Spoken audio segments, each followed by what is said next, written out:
Maayong buntag sa inyong tanan na maglalaro ako ngayon ng Space Werewolf. Civilian tayo ngayon guys. Punta tayo sa papuntang CCTV. Oh my God!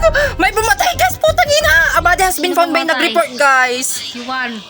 Ano, nandun ako sa CCTV ha. Hindi ko alam kung sino, pero nandun lang ako. Ako papunta ako ng CCTV tapos biglang may nag-report. Hala, bumutan na kami guys. Oh my God! Civilian yung nabutan namin! Sorry! Hindi siya, hindi. Tangina mo! Sige, punta tayo dito guys. Gawa tayo ng task. Ito yata ng number 9. Number 9 nga, killer eh. Na kayo maglaro nito, ayun yung makinig. Oh, number 9 daw, killer. Baka mo. Oo nga, number 9 yung killer. Iboto muna natin siya.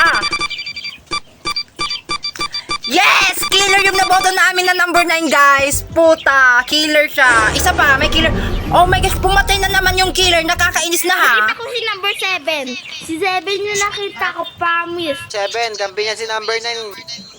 Nakita ko din yung number Totoo, 7. number Iboto na 7. natin para mawala na yung mga killer. Oh.